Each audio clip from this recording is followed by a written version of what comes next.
Welcome back to the Grid Aces show. I'm your host, Connor Hall, here with Mr. Football, Chase Godey. Chase, what are Grid Aces? So the term grid aces comes from like 1920s football. They did not have a term for Pro Bowl players, right? What we call Pro Bowlers or really good players nowadays. So they came up with the term grid aces. So you think grid aces is what they used to use for Pro Bowlers. We're the grid aces of ball knowledge. So that's why we're using the name grid aces. Sick term. Yeah, we are the Grid Aces of Ball, so we're going to bring you elite ball knowledge. Before we get into the show, leave a like, subscribe if you're new, show some love, and tell a friend to tell a friend. Everybody's in need of some ball knowledge. You know, you're working, you're driving, throw on the headphones, put on some Bluetooth, listen to the boys talk some ball, and just have good vibes. And today's show is going to be awesome. We're going to bring you some Thursday night football talk. We're going to bring you some predictions for the weekend. We're also going to get into some JJ McCarthy verse 9. We'll bring you some new QB1 in Cleveland. You know, something that the media is hyped about, although, you know, first half game wasn't great, but we'll get into that later. And then we'll bring you some locks. We'll bring you a couple mini games, and then we're going to do our spread run as well. So should be an exciting episode coming your way. But getting right into it, Thursday night football. I haven't been on the edge of my seat for a Thursday night football game since week 5 like this, where the Niners beat the Rams. Tonight, we had the Texans upsetting the Buffalo Bills at home. You know, they're saying Houston's a tough place to play. And I mean, I think we saw that tonight, Chase. Yeah, no, I think the biggest reason Houston's such a tough place to play is that defense is elite. Sacked Mr. Allen 8 times. They haven't been blown out, I don't think, this year. So in all their losses, they've been super, super competitive. That's why, Texans plus 5.5 was free. Even the money line was free. But yeah, Easy. it was quite the game. Josh Allen did not exactly look like MVP Josh Allen. Nobody really looks like an MVP when they play that Texans defense. But Allen, surprisingly enough, people aren't going to realize this. He did play better than he did last year against the Texans because that man was 9 of 30 last year. So improvement for Mr. Allen. Yeah, I mean, that Texans defense is brutal. But yeah, crazy enough, I was listening to the Pat McAfee show, and he was telling former punter for the Indianapolis Colts back in the day, he was saying that because he obviously played the Texans quite a bit, being division rivals, and he was saying the hardest place he's had to play, or the hardest atmosphere he's been in, is down in Houston. So that's interesting because that's kind of a sleeper spot. And I know he's been there a couple times, but Probably because the Colts don't have any real rivals, Yeah. So Yeah, kind of wild. At that time, it was Deshaun Watson and J.J. Watt. Like, it was the last time the Texans were, like, really nice. Yeah, hopefully you didn't start Josh Allen in fantasy because he did not perform up to what you wanted. It's so crazy, though, like the Bills' inconsistencies. Last week, Josh Allen goes out, scores 6 total touchdowns, throws 2 interceptions. But, I mean, the storyline was also obviously that, I mean, he just could do what he wanted with the ball, essentially. And if it wasn't for those 2 interceptions, he might have had 8 total touchdowns. But then you go into this game, and you know, you don't see a whole lot from him. 2 interceptions. He did end up getting like 260 yards still, but I mean, the game just didn't look pretty. So like right now, the issue for me is like with the Bills. I'm looking at the line preseason for them to go 17-0 after they beat the Ravens, and then they were killing all these bad teams. I think it was like week 3 or week 4. I was looking at it, and I was like, wow, looking at the schedule, they might actually have a shot to go 17-0. But this team, and we especially see it with the defense, the inconsistencies. I mean, this team just doesn't have, like, I can't take them serious. Yeah, you can't. But the inconsistencies I think is more like the offensive side of the ball because the defense is consistent. It's consistently That's true. That's like true. they're The defense is just consistently bad. consistently bad. So yeah, I mean, I think that's the biggest issue is how your defense is playing. It makes it so hard to win, like we see right now with like the Eagles and the Broncos and these teams that just keep winning, right? And you're like, the inconsistencies are on the offense, but their defenses have been consistently good. And I think consistently good defenses is a better strategy for winning than an inconsistent uh, or than a consistent offense and an inconsistent defense. So yeah, super disappointing. I like the Bills. I kind of want Josh Allen to win one here eventually, but a little bit unfortunate because it's looking like they're going to have to go on the road in the playoffs and be a wild card right now. I looked and it looked like it was about 20% chance that they win their division. So, Drake May and the Patriots, they're in the driver's seat. Yeah, and with this loss, they're now 2 whole games behind Drake Yeah. May and the boys, And and they that'll currently, obviously and they that can currently, change with yeah, this and they don't game. have the tiebreaker. So, Uh-huh. which they could Um, get back, so obviously. it'll be interesting to track the Bills the rest of the way. With the Bills' inconsistencies on offense, I mean, it's like you said on defense, like they've just consistently been bad. Obviously, having guys like Ed Oliver out really hurts them on that defensive front because he was one of the bigger backs that can stop the run game. The run game has just been able to run all over the smaller backers, DBs, and stuff. And they were kind of talking about it a little bit on the broadcast where it's like these running backs have their way, but then also like the hard thing is that this Bills team just gets continually more and more injured. And so it's just unfortunate for them on that side. But on the offensive side, would you say the inconsistencies are coming more so out of, I mean, we saw tonight the O-line could not stop that Texans defensive line. So that was the big storyline for tonight's game was just that O-line was a little bit banged up as well, which hindered their ability, their speed, especially against one of the best DNs in the league in Will Anderson. But would you say the inconsistencies are more so coming from coaching or quarterback play or skill players? Like, where do you think the inconsistencies are coming from? Yeah, it's a tough one for me. I would say the inconsistent. I mean, it's honestly like almost all the above because I think Josh Allen would tell you he hasn't been playing as well. And I think the issue is when you play a lot of like hero ball, like Josh Allen does, where he's like trying to extend these plays and do all this stuff. Like a lot of times it goes well for him, but we saw last night that it like hurt his team a bunch of different times. So I'd say that's part of it. I think the offensive line has been run blocking better than they ever have because the run game is awesome. So I want to give them kudos for that. But yeah, pass blocking has been great, but I thought a lot of the sacks last night were also on Josh Allen because he was holding the ball, trying to extend it, trying to run.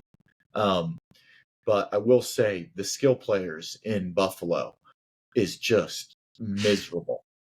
I mean, they literally are healthy scratching Keon Coleman. So they Crazy. got a bunch of. I mean, if you go and look at it, it's like there's not a receiver that I would say that's even like if who's their number one right now in your Khalil opinion? Shakir. Okay, Khalil Shakir might be the worst number one Oh, for in sure. in He's a all of wide receiver 3 on any other team. football. So they have the worst wide receiver one, worst wide receiver two, worst wide receiver three, like in the bottom half for sure in all of those. And then their tight end situations like maybe average. Right. I don't think anyone's going to beat their chest and say Kincaid and Knox are like, oh, they're top 5 tight ends. So I just think skill players is a huge issue on this team. Like you don't have anybody that can consistently get open unless they get schemed open or Josh Allen extends the play and the DB had to guard him for 8 seconds. So I think it's mostly on the help that's around it as far as the skill players go. But Josh Allen needs to take some of the blame for last night. You know And what then, bothers me about some of that receiving? They have a guy in James Cook who's been phenomenal this year. On the ground, but also the few times he gets receptions, he's such an elusive back that he takes it for 20, 30, 40. Sometimes he takes it all the way to the house. It yeah, feels like every time I watch him get a reception, it's a first down, but they never throw to him. Like, I don't get what the scheme is there. In my mind, James Cook should be used way more in the pass game, and he just isn't.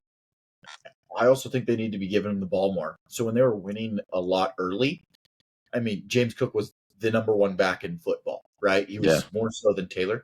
And you look at a lot of these teams and what they do, so what makes their offenses and their teams look so good is they consistently run the ball, and they even run the ball more than they throw. So you look at the Colts, who have like the number one offense in football. That offense runs through Jonathan Taylor, and in weeks that they've struggled, they weren't giving him the ball enough. Right? You look at when the Eagles were humming last year, right? Or even like the Broncos who are winning a bunch of games. It starts with the run, or Javonte Williams, who's having a hell of a year with the Cowboys, right? And their offense is humming. Like they need to be running the ball more. It's like my same gripe I have about the Chiefs. They just try to be like, oh, we have Josh Allen, we have Patrick Mahomes, we now all of a sudden don't need to run the ball. I'm like, no, imagine how good those people will look when you consistently run the ball, right? So It's so much easier to defend the pass when the run yeah, game the two isn't safeties flowing. stay deep, the backers take a step back. It's awesome. The edge rushers start hunting and they start getting aggressive instead of having to play run first. But yeah, need to run the ball. Like run the football. It's so hard. Defenses are getting so good that you have to run the football. If you don't, you're just playing into their hands with all these exotic coverages and blitzes that they can do. But one positive from last night, and I know we're kind of both Chiefs haters, right? Yeah. Oh, yeah. That was, if you want the Chiefs out of the playoffs, that was actually what you want. Because now the I want the Texans Texans sneaking in. are 6-5, and you don't need to be as worried about the Bills because they have the head-to-head tiebreaker. So Chiefs fans, as much as they don't obviously like the Bills, that's not what they wanted to see. America needed a Houston dub last night. Yeah, well, yeah. So if you want to like, for all those Bills fans, Josh Allen fans, and a lot of people like this team, silver lining, Texans are now technically, now they've already played, but are ahead of the Chiefs, and they're now 6-5. So the Chiefs need to beat the Colts to get to 6-5. So it just brings a whole nother team that the Chiefs weren't even thinking about into the playoff scenario. So yeah, that was my silver lining of watching the game, and obviously it was an awesome game to watch. Yeah, and I was on the edge of my seat. That 4th and 27 play. I'm like, oh, come on. Like, I thought it was over, starting to tune out a little bit. And then just a beautifully drawn up play. Palmer gets the nice little, probably 10-yard reception. Little dump down to tosses it behind him down to Khalil Shakir, who takes it almost to the house. I mean, he got around like the 15-yard line, and then they No, kind a of got, little further. I think it was like 20, just outside the was it 20. 20? Yeah. But yeah, huge play to keep them in the game, and then unfortunately they still just weren't able to convert for their sake. But the Texans, you talked about them a little bit. They're sneaking into the playoffs. They started off super, super rough early in the season. And Yeah. I think this team might just have to stick with Davis Mills. He is cooking. CJ Stroud went down for a concussion about 3 weeks ago, and we just have not seen the man since. Maybe the Texans are like, no rush to get back, brother. Go enjoy your white parties. We got Davis Mills leading the way. Goat. 3-0 with Mr. Mills. I love it. Stand for Yeah. GOAT. So Texans are sneaky. We'll see what they can bring going forward. I know they're going to have a couple tough games coming out as far as they're going to be playing the Colts. The division, funny enough, the division isn't the easiest this year. The Jags, they're decent, right? I think they're sitting at 6-4 right now. Then you have the Colts, and then, I mean, obviously the joke of the league is still in their division, but I mean, that's a top 3 heavy squad where like the Texans, obviously it'd be cool if they make it, but they still have an uphill climb. Luckily, the Jags are facing the Cardinals this week, so Texans are going to be able to maybe climb up in the ranks in their division. But speaking of the AFC playoffs, we want to break down the scariest team in the AFC because it's honestly a cluster of just chaos in the AFC. We don't really know what we're going to get. A couple weeks ago, we thought the Chiefs were going to be back on top, king of the conference, just back to dominating the league, and then they lose and they lose, and they're back to 500, and now they're not even second in their division, right? They're sitting right behind the Chargers, who are also behind the Broncos. So, Chase, who do you have coming out of the AFC? Whether it's top of the AFC in the regular season, whether it's the way I took this was just who's going to win the AFC come playoffs, because I think it's going to be a dogfight. But who do you got? Yeah, I mean, it's a tough one. The AFC is pretty much anybody's. But if I had to pick a team, I'm going to go off the team that I think is going to end up with the 1 seed, because that's at least going to guarantee me a bye. And if they win, home field advantage, which I think is going to be crucial because these teams are so close to one another, nobody's separated themselves. And that would be the Patriots. I know the argument, they haven't really played anybody, but awesome coach that knows how to win. Bills Bucks, though, under their belt. Haven't lost since week 3. Yeah, and obviously I know people are going to point to, you lose to the Raiders, you probably can't win the Super Bowl in that year, but they might. So I just like that. I like their quarterback. I like how they play football. They're well coached. They're smart. They don't shoot themselves in the foot. They got some good skill players. And yeah, they're going to have, I think they're going to end up with the bye. I think the Broncos have a tougher schedule than them, and they're going to slip up here a couple times. So I'm going to go with the team that I think is going to have the bye. But yeah, it's interesting because this year in the AFC and this year in the NFL in general, it's not like the year of that the star quarterbacks are all these scary teams. Like you go look at, like, obviously Joe Burrow, obviously been hurt, but that team's not scary. Josh Allen and the Bills don't appear to be scary. The Chiefs with Mahomes don't appear Might to be not scary. even make the playoffs. Yeah, right. So Crazy. there's all these Lamar, like with the Ravens, they don't seem to be scary. Like it's the year of like team football where you're like, whoa, the Broncos. You're like, wow, they just play awesome defense. They run the ball. They're tough. It's the Colts. You're like with Daniel Jones. It's like, no, it's just good team football. The Eagles. It's all just straight team football and not just dominated by these star quarterbacks anymore. So yeah, it's definitely an interesting year. Who do you have coming out of the AFC? I love the Patriots. That was my top 2. I'm back and forth. I'm like, Patriots. But my one argument against the Patriots, and you kind of 8-miled me on it, is that strength of schedule. You can only beat the teams who are in front of you, though, and they've done a dang good job doing that. And they have beat a couple of teams.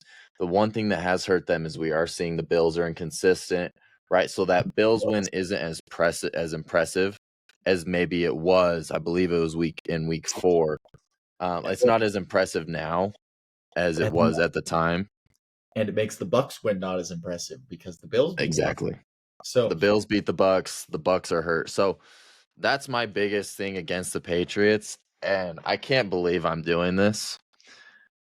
But my favorite team in the NFC. Wait, real quick, 1 sec, actually. I want to ask you, if the Chiefs sneak into the playoffs, do you still like the Patriots more to come out? yes, but not as much as I would like them if they're not Okay. in there.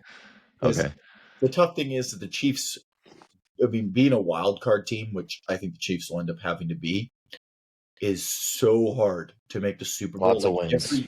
Every year we see it's like division winners, right? A 7 seed. I don't know if it's ever beat a 2 seed since they've switched to doing 7 teams from each conference.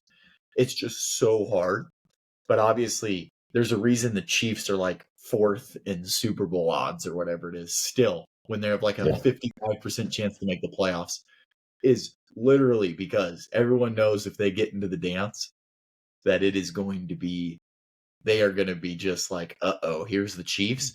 But I think we keep on realizing that like every week, and you're going to see it on my locks, but every week I'm like, dude, this team has to turn it around.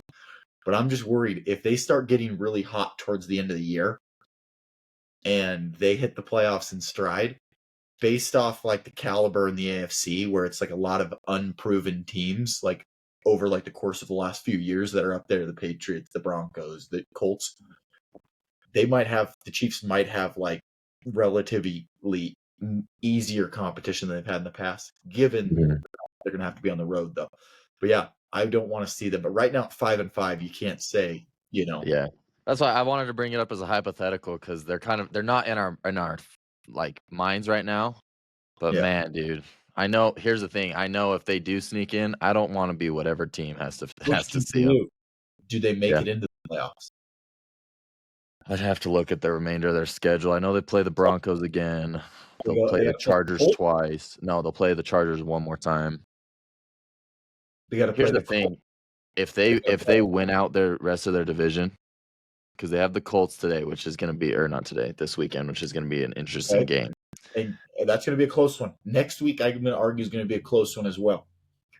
I think Cowboys. Chiefs beat the Colts. So you got Colts, Cowboys still. You have Broncos still. You have Chargers still. And then have they had their bye yet? No. Yeah, Yeah, they have. And then they obviously still have the Raiders one more time. they have. You said Broncos, Chargers. Yeah, Broncos, Chargers. But anyways, I can at least name 4 games where I could see those being almost a 50-50. Chargers, Broncos, Colts, Cowboys. Like the Cowboys, Well, the way the offense was playing, you like say 4 games, and there's only what 6 weeks, 7, including this week left. 7, right? Because they're 7 5-5, left. 17 games. I don't know who that. Oh yeah, When I looked at the schedule, I think there was 5 that were relatively competitive, and then there were like 2 that it was like the Raiders caliber. So all I'm saying is they don't have. Oh, is it Commanders? Do they play the Commanders? I thought they do. Yes, they will play the Commanders. That must be the Uh-huh. other easy one then. The So yeah, I think so do they make it? let's see. I think they beat the Colts. I think Broncos was at Broncos, correct? Yes. I think they beat the Broncos. Do they beat the Chargers? I think they beat the The other Chargers. team they have, it's not the Commanders, it's the Texans. I think they lose to the Texans. That team is so nice. Yeah, literally. So they go Colts. You say that's a win. I think they win this week. I mean, they have to. This is a must-win game. Cowboys Thanksgiving. Well, last week was I must. think they win. Texans At Cowboys? at Cowboys Thanksgiving. Cowboys don't lose on Oh, Thanksgiving. play. They sometimes do. Dak's going to go crazy. I'm going to give the Chiefs a win just because I feel like the only time I see the Cowboys win is against mediocre teams. Which I guess they're the Chiefs are definition of mediocre this year, but My issue is, I just see them playing 5 tough teams that they could lose to, and then they have the Titans and the Raiders, right? If you think they go 3-2 gives them a chance to be in the playoffs, 2-3 in those games pulls them out of it. So, and 3-2 like isn't a guarantee because the Chiefs have cooked like most of their tiebreakers, right? So yeah. if they end up going and it depends on who they lose to, because right, the Chargers are going to be a wild card team. The Bills are probably going to be a wild card team, and then who's going to be that third one? Is it going to be the Texans? Is it going to be the Jaguars? Right? Who's going to be that last one to sneak in? So if they end up going and losing to the Texans, I mean that's going to be brutal because now they're all of a sudden not going to have the tiebreaker. The Bills to the Jaguars to the Chargers to the Texans. I would say if they could pick games to slip up against, and you obviously want your AFC record to be better than your NFC, so if you're going to pick losses. So I think if they go 3-2 in those tough games, and one of those losses against the Cowboys, they probably get in. But if they go 3-2 and have both those losses to like the Texans and like the Chargers, I think they're cooked. Yeah, so to answer your question, I do think the Chiefs are going to sneak in just because I can see a world where I think they do beat the rest of their division, the rest of the season. Already lost to the Chargers, already lost to the Broncos. I do see a world, and this is obviously without looking at, Texans schedule, right? All the stuff that needs to happen for them to do it. But just based off of their schedule, I think I can see the Chiefs sneaking in. So, And who do you think are the last three are the wild cards then? Because I'm assuming you don't have them winning their division, right? no. That's a good question. So obviously Bills. Chargers. See, that's the hard thing is I don't know Chargers schedule. Okay, But what I mean, about just off Jaguars? top of mind, you're gonna read it to me. Yeah, I'm gonna give you the Jaguars schedule here, and you tell me. Jaguars are 6-4, and they own the tiebreaker against them, so they got a 1-game lead. Oh yeah, okay. Technically a 2-game lead because they have the tiebreaker. They Okay, go they're losing to the Cardinals this week. Cardinals. Most people are gonna probably say it's dub. Yeah, but they're wrong. Titans. Titans is a dub. Colts, but the Jags get to play the Colts at home. 50-50. We'll go Colts. They got then the Jets. It's a sneaky spot for the Jets, but I'll take Jags. Then So they sitting got 2-2 right now. Broncos. Easy L. Colts. 2-3. Colts again. Yeah. Ooh. All right, I take that back. I'll give them the dub at home. They lose this one, so 3-3. What's the 3 losses? Cardinals, Broncos, Colts. They're losing to the Cardinals? Yeah. Easily. Wow. That's terrible. That's At horrible. Cardinals? Nah. After a huge game last week? Nah. They're not doing that twice. Jaguars might be the lock of the week now. And then they play the Titans again. Okay. They have them losing to the Cardinals. They have them losing to the Cardinals. Fine. You have them losing to the Cardinals. So I have them 4-3 with losing to the Cardinals. Yeah, so they're going to be 10-7. So even if the Chiefs go 5-2, they don't get in. They don't get in above the Jaguars because. Can you see a world where the Jags lose to the Titans? Once? I would say it's more probable that they beat the Cardinals than they lose to the Titans once. So even if they slip up to the Titans once, I mean, I just have a hard time believing the Jags aren't going to win 4 games. And then let's look at the Chargers schedule. Because, those are the teams that, are the ones that are scary to me. Let's see here. Chargers schedule. So, Chargers go Raiders. That's tough. That's a dub. And they are 7-4, right? Yeah. So they've already got an extra. They only have 6 games left. Then they go. They got home against the Eagles. Oh, this might be the Chiefs' hope here. Raiders. Dub. Then they go. So the Raiders are the first 2-1. Then they go and they finish the game off with 5 that they could lose. Wait. Yeah, the first game is the Raiders. Okay. That's a dub. Then they go Eagles, Chiefs, Cowboys, Texans, Broncos. Okay, Eagles L, Chiefs L, Texans, Cowboys. I mean, coming off, I think they lose those 2 in a row. I think they can beat the Cowboys. Good bounce back spot. So they're 2-2 right now. And then you have Texans or Broncos. Either way, I think they lose both of those, honestly. Yeah, so there's 7 wins. The question is going to be, and this is where you turn into 9-8. Yeah, I think Chargers are going to be out of it. No way, the Chargers. You don't think they go 3-3? I mean, there's a possibility, but I don't see them beating the Eagles. I mean, Texans are playing some of the best ball right now. I'm telling you, it comes down. If the Chargers beat the Chiefs, that's really the game. Yeah, it's over. But yeah, I think there's a chance. But yeah, it doesn't necessarily look good. And then we're not even mentioning that the Chiefs have to beat the Chargers and they have to beat the Texans. If they don't do those two, their coach one of those teams is going to be ahead of them and have the tiebreaker. Yeah, but exactly. Yeah. So after all that, my AFC team, I can't believe I'm going with these guys. Dude, the Broncos are so good. That's horrible. I do not care. It's not horrible. Here's the Mile High City, in my opinion, probably the hardest place to play. The elevation, it gets to these athletes. You obviously see it every time they play at home. It's one of the lowest scoring games. That defense is so good. Pat Surtain's not even playing, and they are just locking everybody up. Riley Moss leads the league in PIs, but he also has one of the best defensive ratings as well. And for a white boy playing corner, we'll take that. You know what I mean? Listen, Bo Nix has had his struggles. He looked okay against a good Chiefs defense. He didn't look good. He didn't look great, but he didn't look bad.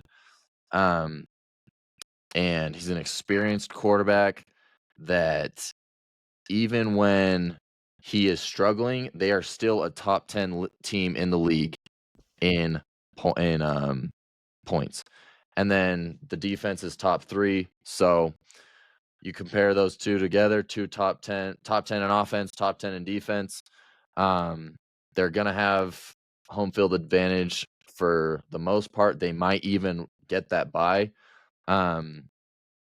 It just comes down to if they can win their second matchup with the Chiefs. I think they're going to beat the Chargers. So I think, honestly, the rest of the way, I could see the Broncos only losing 2 games or so. Maybe 3. They end up going 12-5, 13-4. Patriots. I couldn't tell you what their schedule is right now. It's obviously between those two for who wins. Who wins the conference. But yeah, right now we got, let's see, Patriots. Yeah. So that's my question to you. You think who do you think ends up with the 1 seed? Yeah, that's what I'm pulling up right now. It might be the Are Patriots. Patriots on bye this week? I know, right here. They're playing the Bengals. But yeah, they only have 6 games left. So Patriots play Bengals. That's a sneaky one. No Jamar Chase for the Bengals, Joe Burrow, Joe Flacco, whoever's going to be quarterback. That could be a sneaky bounce back spot for the Bengals. It's at the Bengals. I kind of like the Bengals here. Giants, I'm going to go Patriots there. Bills, obviously get their revenge. Ravens, I think I have to go with the Ravens.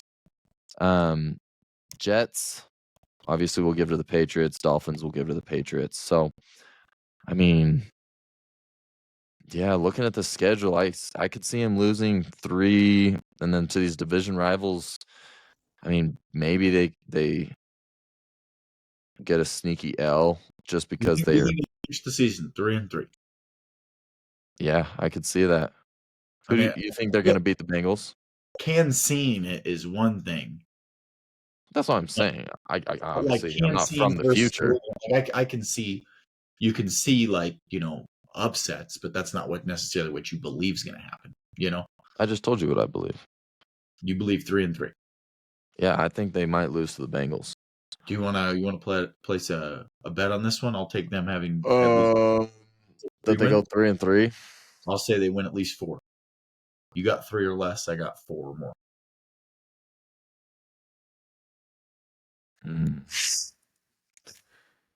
Yeah, I'll do it. Let's talk in the after show about what we want our wager to be. Okay, sounds good. I'm locking that in. 4 wins. And then, yeah, dude, I think Broncos.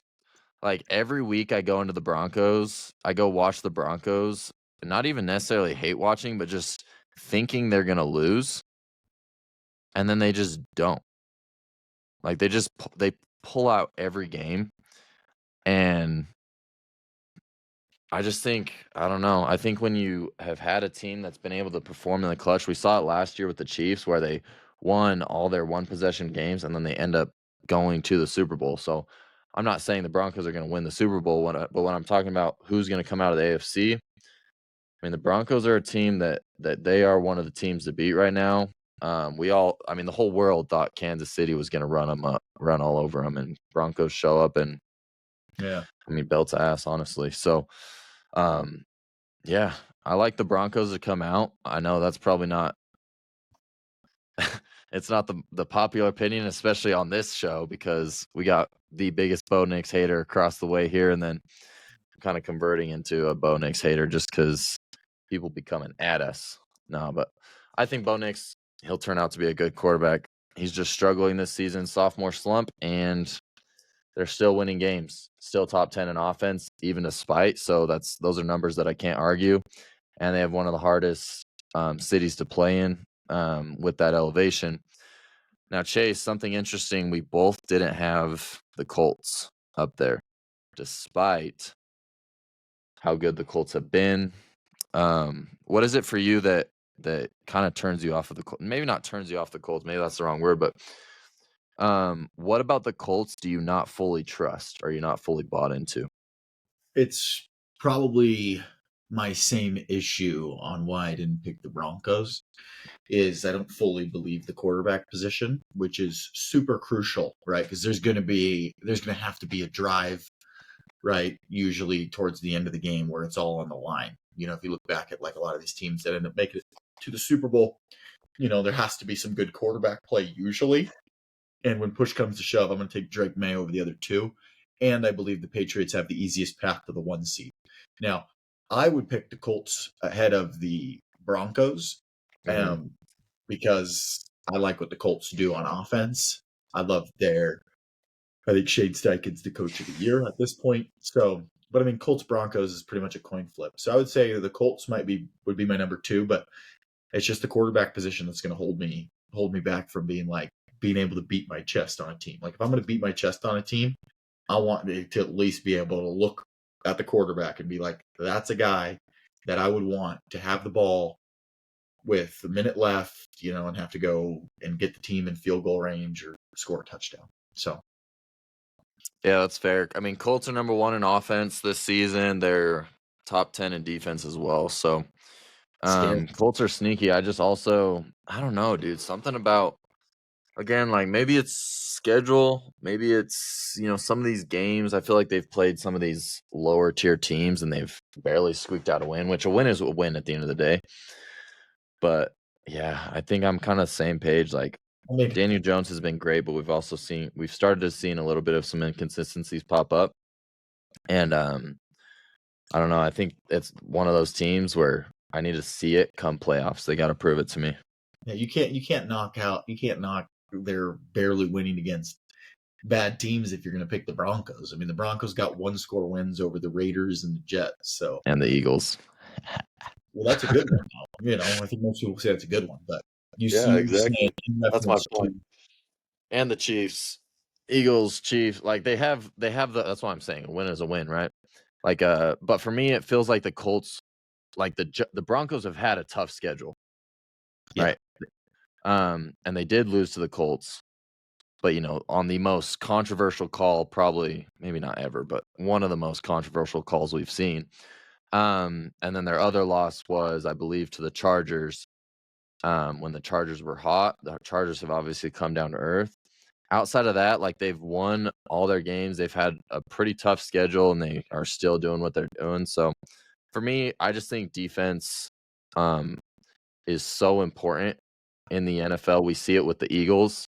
I think the Broncos are a same recipe, right? Like in the NFC, we'll probably get in the NFC on a different show, but in the NFC, like I probably see the Eagles coming out of the NFC, and it's not like their offense is good, but that You don't think defense, the Rams, huh? I don't know. They It's got the it's offense between the two. they got the offense and the defense. Yeah, I just that yeah, that's true. I don't know. We'll get into that on our maybe the next show. But that's kind of my thought process with it is it's just the defense is so important. I don't think the Colts defense against these good teams will be able to keep, especially we saw Buckner get hurt. I don't know how long he's out for. Sauce Gardner, he's just getting into the system, and it's not very hard for a cornerback to get the system down. I'm sure, but mid-season trades like that are super huge and kind of blow things up. It could change the way a team looks, and so yeah, I don't know. I'm just not fully invested in the Colts. I like the Broncos more, also because I think the Broncos just have one of the hardest. I don't want to go to Mile High City to play in the playoffs. So that's kind of the way I look at it. But let's move on to some NBA talk real quick. The NBA viewership is at an all-time high in the last 15 years. So even when we had Timmy D, we had Kobe. I mean, this was the end of the years, I guess, but we had early Steph, we had, prime LeBron running the league. We had Dirk doing his thing over there. Like in an era where basketball was hot, this was the last time we had over 60 million viewers. So through the first month, it's Why been do you think cooking. that is? What'd you say? I said, why do you think that is? I think Wemby. I think Wemby makes people intrigued to watch basketball.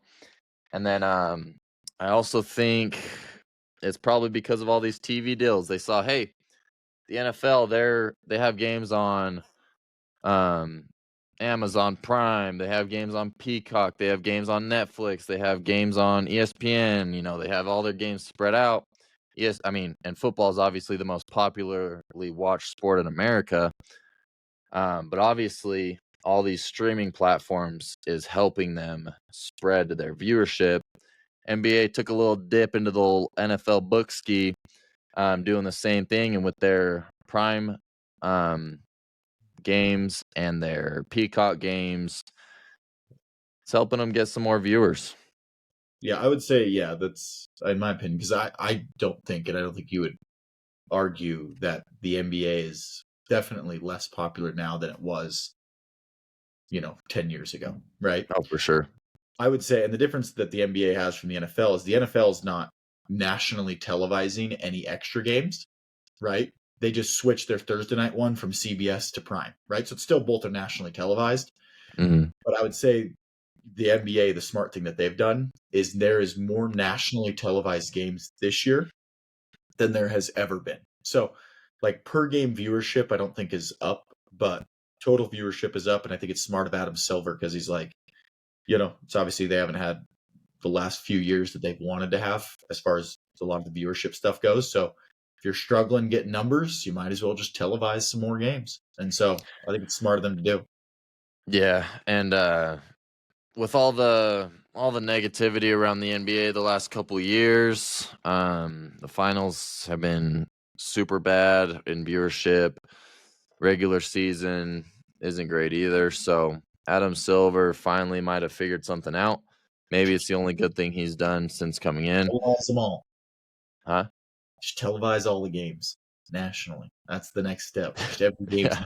televised. Please just I know. televise them nationally so I don't have to have subscriptions to 14 different I personally hate it because I watch the games no matter what, but now it's just so hard to freaking watch games because they're all over the place. And League Pass is just a mess. But yeah, so viewership's up for the NBA, which is good. You love to see it trending in the right direction. In my opinion, it's also been the most exciting the NBA has been in probably the last not 15 years, but I mean, I guess for me, a Suns fan, 5 years since we made it to the Since COVID. finals. But yeah, I would say as far as just casual basketball or just like someone who loves the game of basketball, to me it's been the most exciting. We've had some crazy players break out. We've had an insane rookie class doing its thing. We've had some disappointing players. We've had some cool jerseys coming out. We've had some new coaches coming out and a lot of coaches doing their things. And so the NBA has been awesome. Obviously, Wemby's breaking out. We're seeing Cade. MVP race is super tight. Jokic is, I mean, the most dominant player we've probably ever seen. He doesn't miss a 2-point shot.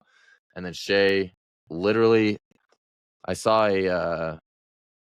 a graphic the other day where the top 3 players in points scored this season, you have Shea at number 1. You have Shea at number 2 without playing in the fourth quarter, and then you have Devin Booker. So, I mean, Shea is just insane. He has more points scored than the entire league, not including the fourth quarter, because they're blowing teams out so much going into the fourth quarter that he only plays 3 quarters and he's still averaging 33, 34 a game. So Shea's insane. The Thunder are insane. I think it's fun because a lot of these teams on the rise are new.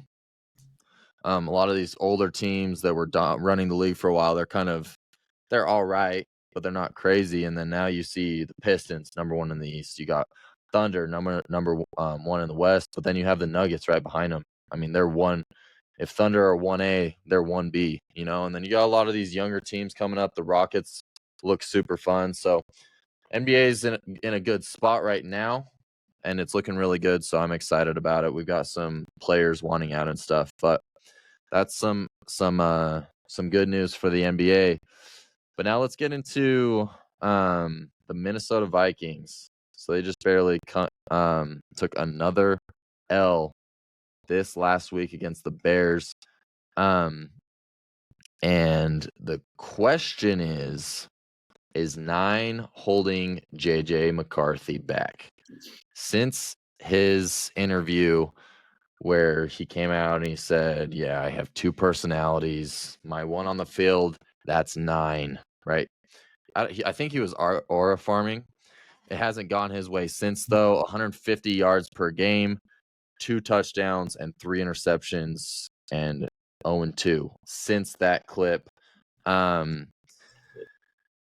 is 9 holding JJ McCarthy back, Chase, or is JJ McCarthy holding 9 back?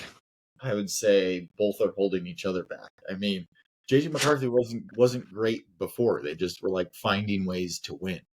Like even when he made that had that clip, he still had more picks than touchdowns when he said that on the season. So I think JJ McCarthy is the same player he was before he made the 9 comment and after the 9 comment. He's the same player he was in college. Like, he didn't throw the ball much, right? He relied on an unbelievable, amazing defense, an awesome run game, and he threw the ball 12 times a game. Like, I think it's the same JJ McCarthy in college, the same one that now got to sit behind Sam Darnold for a year.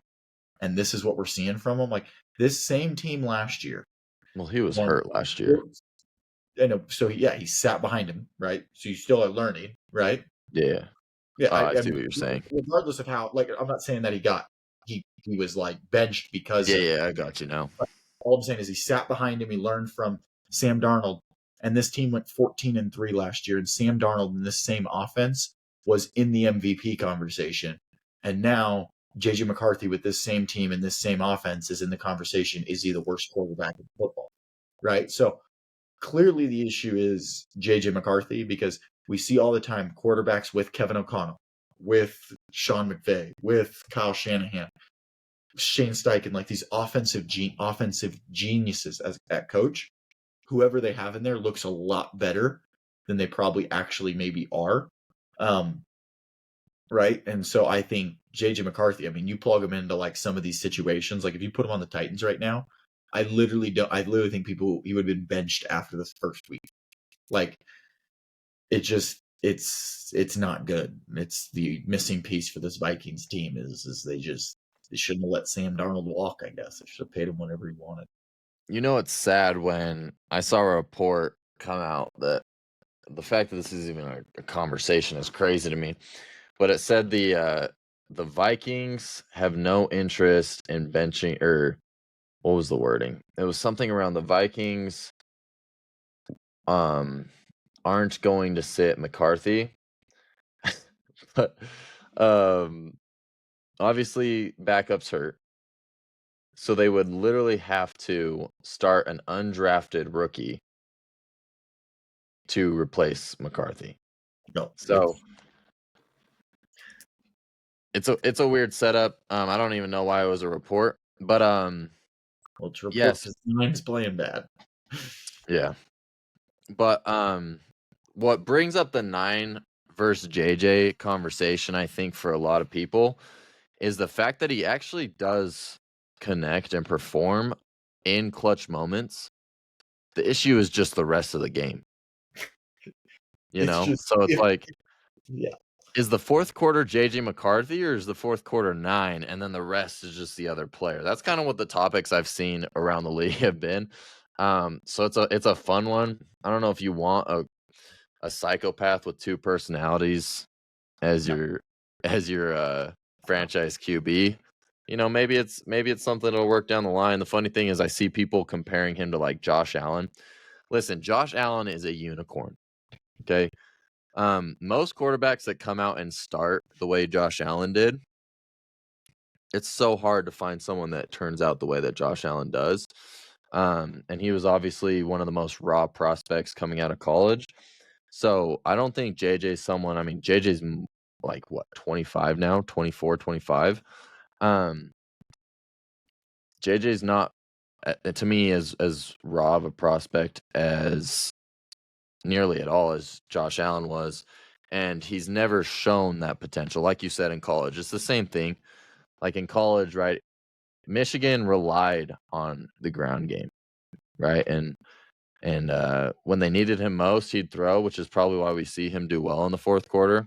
But the interesting thing, and here's what I will say is if there's anyone that's going to be able to develop a quarterback to succeed, I think it is KOC, absolute dog head coach, and an absolute quarterback guru. So O'Connell might have the keys to unlock that untapped potential for JJ, but we're yet to see it. The interesting too is he came out this last week and said that he's having to change the way he plays quarterback. Essentially, the way he was all taught to play quarterback, he's changing it up, which I feel like can only lead to a disaster. We're starting to see Justin Jefferson, who's been one of the most chill receivers. He's all about, hey man, I'm gonna trust my quarterback. My quarterback's got to do his thing. You know, he has one of the hardest. He has the hardest job in the league. But we're starting to see Justin Jefferson even lose his cool out there on the field, especially in this last game against the Bears. So some rough things happening in Minnesota, especially for JJ. Rooting for the guy. Hope he turns it around, especially because Jets is on my fantasy team. But yeah, what are your thoughts on all that, Chase? Yeah, I think yeah, I just don't think he's very good. And I'd say the difference between Josh Allen and him is Josh Allen, when he was at Wyoming, had to throw the ball and sling that thing all over the place. Right. Exactly. And then he just had to work on like becoming more accurate. But he was already the guy that Wyoming had to rely on. JJ McCarthy never had to be relied on. Right. It's very rare in my mind when a quarterback didn't have to throw the ball that much in college, and then they become, this amazing prospect or this amazing talent in the NFL. Like, it just doesn't happen. Like, I think it was a mistake how early he got drafted. I'm like, what did he show in college? Like, oh, that he's a winner? Well, no, his team was awesome, right? Michigan was cheating. Like, of course he was going to be awesome, Yeah. So it's not like, I just think it was a mistake on where they drafted him, and I think eventually, he's probably going to fizzle. Would you rather have Penix? I mean, it's easy to say when Penix can't stay healthy that you'd probably rather have JJ, I guess. But no, I mean, I'd probably rather take Penix. I think Penix is a way better talent. Like, that's Yeah. a guy that's a gunslinger at Washington. I mean, he would throw that thing for 500 yards, and he's accurate, right? I think he just needs to obviously work on like reading a defense. But I think the main issue with the Falcons is, I mean, you can't have that much talent on the offense and be that bad. Like, Yeah. I think the OC for the Falcons is straight misery. So Do you they need. think if Penix wins the Natty that year, do you think he goes above JJ in the draft? Yeah, probably. Yeah, I think so too. Well, speaking of quarterbacks and the draft, there's a new QB1. Some might say improved, some might say downgrade. New QB1 over in Cleveland. The Cleveland Browns have appointed Shadir Sanders as their quarterback one. He finally gets the spotlight after Dylan Gabriel gets hurt. And after the first half game for Shadir, I might rather have Dylan Gabriel on a bad He balled 47 yards, 1 interception, 4 of 16 for a 25% completion rate. I mean, that has to be the worst. I guess maybe not considered a debut, but yeah. It's a debut. I would say And I'm going to say this as, you know, and this is going to be a fun, like, laughing moment. And then I'm going to give Shedeur, you know, a little bit of credit. That was the worst debut I've ever seen. I saw a stat that if Shedeur would have spiked the ball on every single play, that his quarterback rating, No way. rating would have been higher if he would have dropped back and just spiked it, because he wouldn't have. If there was net negative pass yards with all the sacks he took, he obviously threw the interception. And he only complete 4 of 16. So yeah, it would have been. So if you ever think that you could be better than an NFL quarterback, you could have on Sunday in the second half of the Browns game, because you could have taken a snap and thrown it immediately into the ground. Goodness. So it was bad. Now, in Shedeur's defense, that apparently was the first time he's ever worked with the ones. So, in case you're wondering why the Browns are consistently poverty, it's because they are consistently ran as a poverty organization. How in the world has your backup quarterback never ever even gotten time with the ones when you're in a situation where you knew you were going to have somewhat of a quarterback battle? Like, I get it. I get it if you're the, you know, if you're the Chiefs and your backup quarterback doesn't get any work with the ones. But I wouldn't be surprised if the backup quarterback gets a little bit of work. So in those emergency situations, like, they can come in and have at least some chemistry. But in a situation where you're supposed to be having a quarterback battle all off season and he got no time in with the ones, is just absolutely beyond stupid. So partially why the Browns are poverty. So in Shedeur's defense, I'm hoping for a much better game this week, but I think that debut kind of put everybody to rest on why Shedeur Sanders wasn't drafted in the first round there. Kind of looks like about a 5th round quarterback. Yeah. Shedeur, in my opinion, outside of, I agree entirely with the poverty franchise, and getting the reps, super weird. And you can only do so much with what you have. However, I think there are 2 players, one in the NFL, one in the NBA, and these are the 2 most forced professional athletes, in my opinion, in the league. Number 1 is Shedeur Sanders. Number 2 is Bronny James. If it wasn't for the last name, for sure Bronny James wouldn't even be in the league. He is so bad at basketball, but he's LeBron's son, so he's gonna get run. But the other one is Shedeur. Now, do I think Shedeur wouldn't have gotten drafted if he had another name? He probably would have. I think he does have talent, but he wouldn't have had all the hype he had if it wasn't for his last name. And then you obviously see, with him falling in the draft, that even outside of his attitude and off the field issues, that he's maybe not necessarily the guy. And now this is obviously a 1/2 sample size, just overreaction. I don't love what Shedeur Sanders brings, and I would rather have Dylan Gabriel as my quarterback if I'm the Browns, which is why the only reason Shadeur's starting is probably because he's because Dylan got hurt. But yeah, I'm not huge on Shedeur. I don't really think he's gonna figure it out. I don't think he's in a situation to figure it out. But I could be wrong. Okay, I'm gonna say this: Shedeur and Bronny. That's not even a fair comparison. Bronny put up like 4 points a game at USC. Bronny wasn't even a player on a below average, maybe average USC basketball team at the time. No, and that's why my point is, like, Shadeur's obviously the better athlete. Shedeur and was like he is talented, but Shedeur was definitely, in my opinion, Shedeur ended up getting drafted where he should have. He should have been drafted somewhere between round 4 and 7. Bronny, my whole point with Shedeur is like the whole first round. I mean, there was talks about him being the number 1 pick. That was all overhyped. I will say, I do believe, based off Shadeur's tape, if he had a better attitude and impressed more in his interviews, that he would have gone in like 2nd, 3rd, 4th round instead of going in the 5th round. Because Shadeur's biggest mistake is he had Deion Sanders' interview attitude, where, hey, I'm not playing for you guys. I'm not taking an interview from you guys because I'm going here, right? That worked because Deion Sanders was unbelievable, right? Mm-hmm. Didn't work with Shedeur is because Shedeur wasn't unbelievable. Shedeur had third to fifth round tape, and then he had the attitude of an undrafted player where he told the Ravens, he told the Eagles, "Hey, I don't want you guys to draft me because I ain't a backup," right? And then he just ends up going to be a backup for a poverty franchise where when he gets his opportunity, he's going to be terrible. Imagine if he had gone to the Ravens and he would have been playing with a better team this year because Lamar got hurt. So just stupid on his part, and why the interview process is so important, especially for quarterbacks, because they're the franchise player. They're gonna want to end up giving you record breaking contracts, paying you $50+ million a year. They don't want to make a mistake on that, and so I think that's where Shadur hurt himself. Browning is like full blown charity case. Oh, for sure. Do you think Shadir's a starting quarterback in this league at some point? Not right now. At some point, I think he could be in the right situation. Like the issue on the Browns, nobody looks like a starting quarterback in the NFL, right? Baker didn't look near what he is now.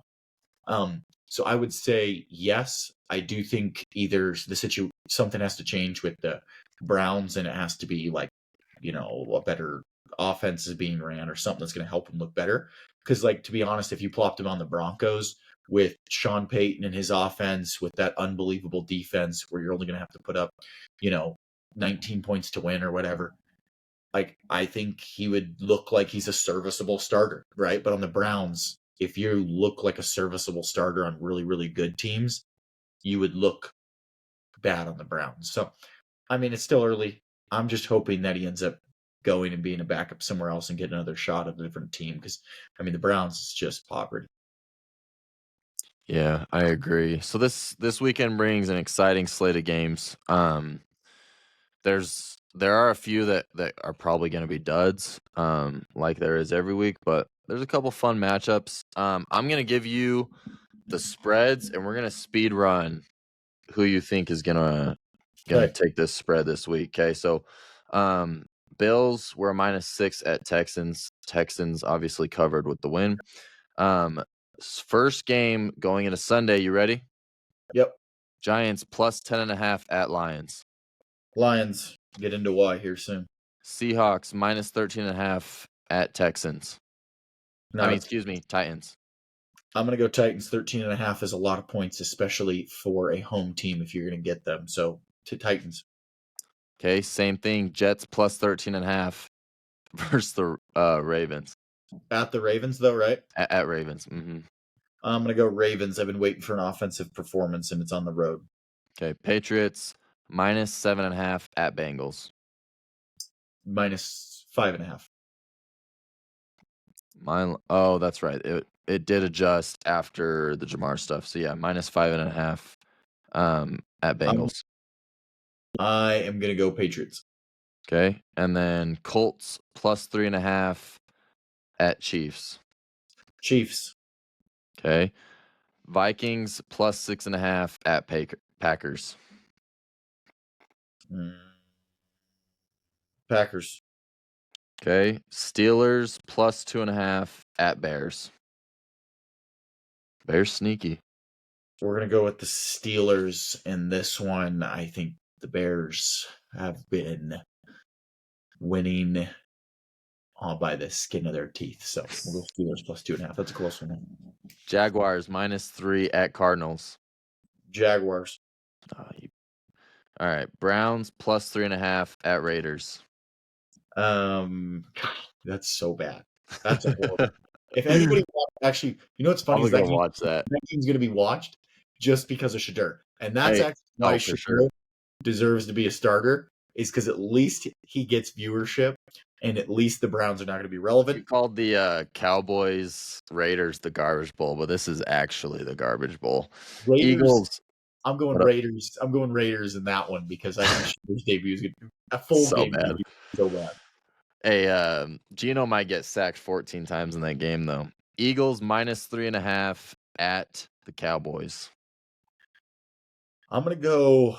I picked against my Eagles 2 straight weeks now. I'm going to pick against them again because I think the last 2 games, the defense has looked really, really good, and that's getting overhyped. But both times the weather was bad, which helped them. This time it's going to be played in a dome. The offense isn't clicking. And my birds need a wake-up call. So I need the Cowboys to punch them in the mouth. Both weeks you've gone against your Eagles. and I've I've lost. defended them. This week I'm going Yeah, Cowboys. there we go. So Falcons. maybe finally we are. Maybe finally that It's the finally lined up to your bias and my yeah. what should be unbiased. Yeah, I think that this is a good game for this is a good spot for the Cowboys. Falcons plus 1.5 at the Saints.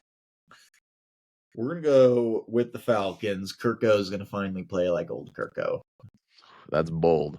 Bucks plus 6.5 at Rams. It's crazy that the Bucks are getting 6.5 and they're supposed to be a contender. Oh, give me the Bucks. I hate it though. I love it. I hate that one. Panthers plus 7 at the Niners. Give me the Niners. That offense is cooking with the boy Brock. Yeah, I love that too. That is your spreads of the week. So, Chase is Mr. Football. He usually hits at a high clip. We're gonna start keeping track going into next week what your record is. So, Okay. you can play some of those if you want, but that's what Chase thinks. That's a speed run though, so do what you will with that information. Now, Chase, after the speed run, we have the best time of the show. We have our locks for this weekend where we bring people locks. We are hitting at a very high clip this week. Last week, though, was probably our worst week. I think we both went 1 for 3 due to Seahawks. Just unfortunate. They literally missed the field goal that would have won the game for them. In a game where Sam Darnold ended up throwing 4 interceptions. So that's just a bad beat. And then for me, the Jaguars. Hey, I came on and I said maybe Vegas knew something I didn't by giving the Chargers a minus 2.5, and sure enough, they did because They could have given the Vikings a minus, or they could have given the Jaguars a minus 24 and still would have covered. exactly. So, that's just one that didn't go our way. We did hit on Trey McBride over 67.5 though. That was probably the easiest line I've ever seen in my life. Chase, how did your locks go for you last week? So I had the Brissett one, which was the easiest hit in the history of hits, over 225.5 yards, and he doubled that. So that was an easy lock. The Bucks Bills under, it was the highest one. I think it was like 52.5 or something. And Josh Allen, when one of the quarterbacks has 6 total touchdowns, you're probably not going to be looking super good on that one. So that one didn't come close to hitting. And then the Chiefs minus 3. It's like, I don't know, like Patrick Mahomes had the ball twice in the fourth quarter, once up 3, and he goes 3 and out. And then he had once when the game was tied and he goes 3 and out. So it's like, dude, Patrick, are you supposed to be like the best quarterback ever? Like at this point, I'm starting to think it's like, no, dude, Tom Brady's He was gone. looking insane to start a season, and then after that, since that Bills game, it has just been brutal. It just, Josh Allen just has his number in the regular season and just ruins his head, dude. Ruins his mood for the rest of the regular season, and we'll see if he can get to the postseason to get the lick back. Both those guys. We're gonna do our betting locks for the week for you guys. Take it to the bank, cash it, free money for you. Chase, Mr. Football, putting on the helmet, getting dialed for this segment. Chase, what's your first lock of this week? I don't miss when the helmet's on. First lock, give me the 49ers minus 7. We saw Mr. Brock Purdy absolutely cook. The Panthers are playing a lot better than they should be. They're going to come back down to reality. 49ers are going to blow them out. I'm seeing 35-17. Niners win. Okay. I love that. I think that's easy. Especially because that team might be legit. The defense, there's question marks there. But, you got Brock Purdy back. That Brock Purdy, George Kittle connection, there's few things like it. The offense is coming together. They're looking good. Panthers coming off an emotional, high-scoring win last week. I love the minus 7 here as well. Now, Chase, I know you're not a fan of this one, but when everyone goes right, sometimes I think it's necessary to go left. Here's the thing. The Cardinals have had 2 rough matchups the last couple weeks. They've gotten blown out in these 2 games, and that is why after a Jaguars win where they blow out the Chargers last week, this offense isn't like that, all right? BTJ is going to be back. They're going to go back to their weird diva locker room issues. I love Cardinals +3 at home. Jacoby Brissett, very accurate quarterback. He's consistent. He's a leader of men. And him and Trey McBride's connection is about as good as it gets. And then you have guys who are going to make plays. We saw Michael Wilson out of nowhere, wide receiver 2 for the Cardinals last week, go out and get 18 receptions for like 135 yards. Put that in your pipe and smoke it. Give me the Cardinals +3, my first lock for you guys. We'll see if the Jaguars teach Connor lessons back-to-back weeks. Yeah. But, you never know in football, and they do say occasionally, and this is a betting trend that some people use, is when one team covered the week prior and then one team didn't cover and those 2 teams play, that sometimes the line gets skewed. So Perfect. could be that does follow that betting trend. Now, my second lock of the week, I went with him last week. I was just 1 week early on him. This Chiefs team needs to win. Has to win. Must win game. The issue I made last week is they were playing in Mile High, where Connor already told you it was a super tough place to play. They were playing, in my opinion, the number 1 or number 2 defense in the league. Texans and Broncos are 1 and 2 there.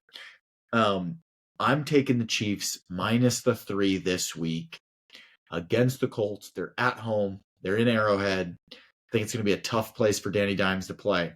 And I think I'm going to choose to bet with Andy Reid and Patrick Mahomes with their backs completely backed up against the walls.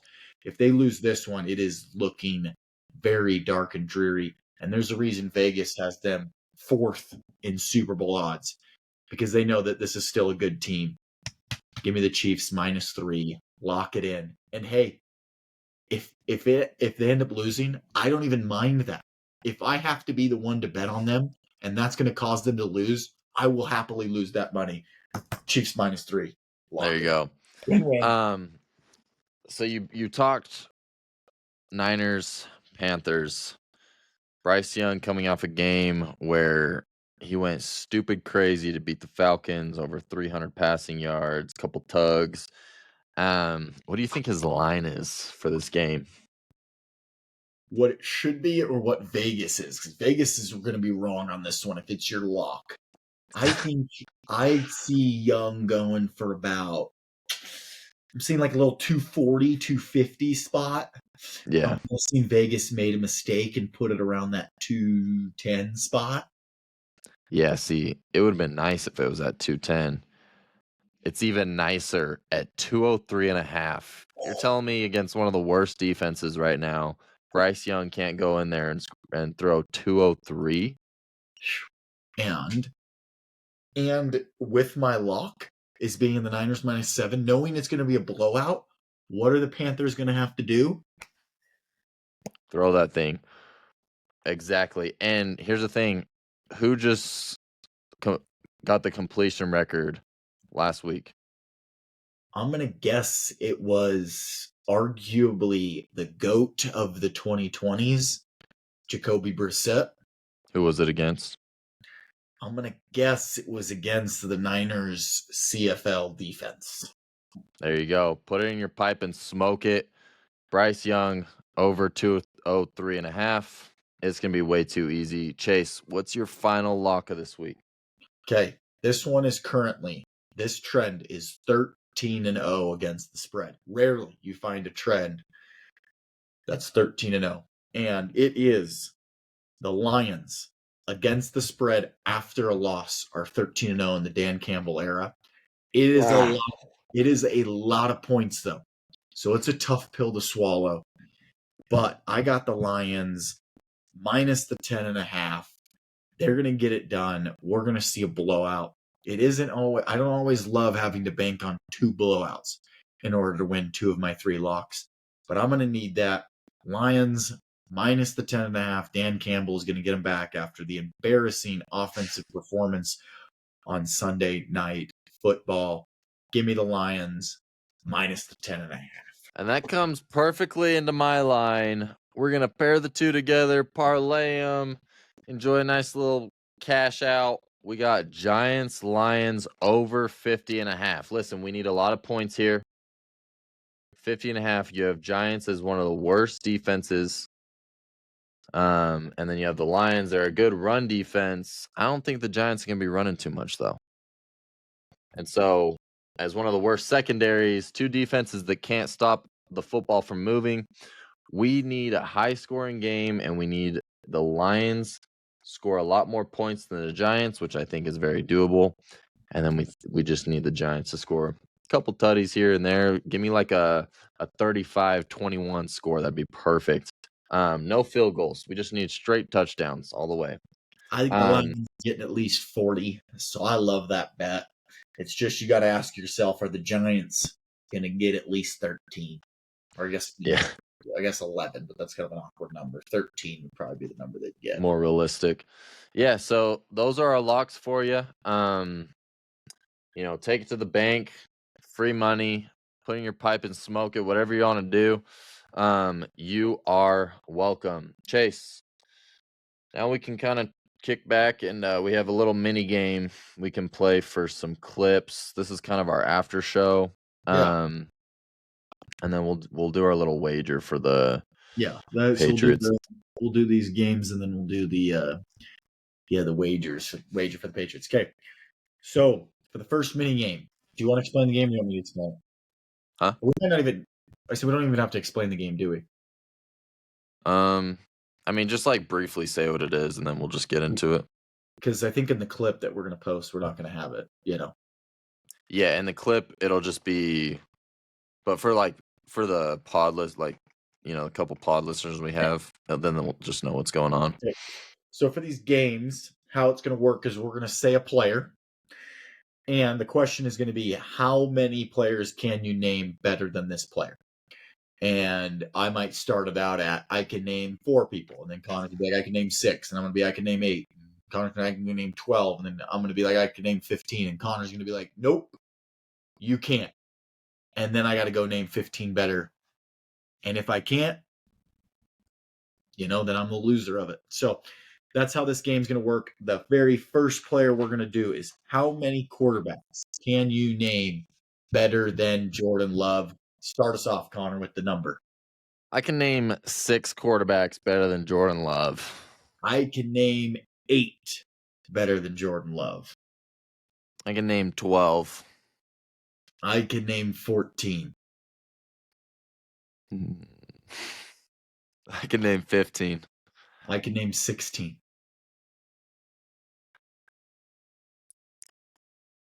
All right, I can name 18 quarterbacks better than Jordan Love. BS. Go for it. Okay. We got Josh Allen. Let me write these down so that way we can keep track. Okay. Josh, go. Joe Burrow, Patrick Mahomes. Let's see. Jaden Daniels, Jalen Hurts. I should have done this in order so I could do it more smoothly. I'm going to go. All right, we'll just stick to that. Dak Prescott, Jackson Dart. Dart. Yes. Are we serious?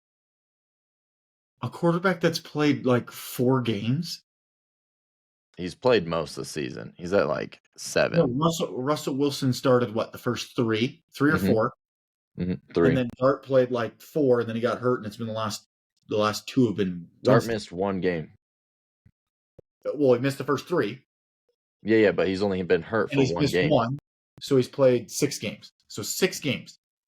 5.5, he got hurt in one of them. In 2 of them, he's spent multiple games in the medical tent. He's played 5 games. You can't tell me you'd rather have Jordan Love as your quarterback than Jackson Dart. Yes, Jordan Love's put up a body of work. Okay, I'll Dart's give you gonna- that one, but I disagree. Hey, put it in the Um, comments. Put it in the comments. Dart's 5 games are better than Jordan Love's 5 years in the NFL, and has won games and has proven something. Jackson Dart has a losing record in his games he's started. yeah, but we're talking about just quarterback skill. His team sucks. I know, but you can He's still. done the job. It's part of it. Is winning is part of a quarterback's job. Yeah, no when. Huh?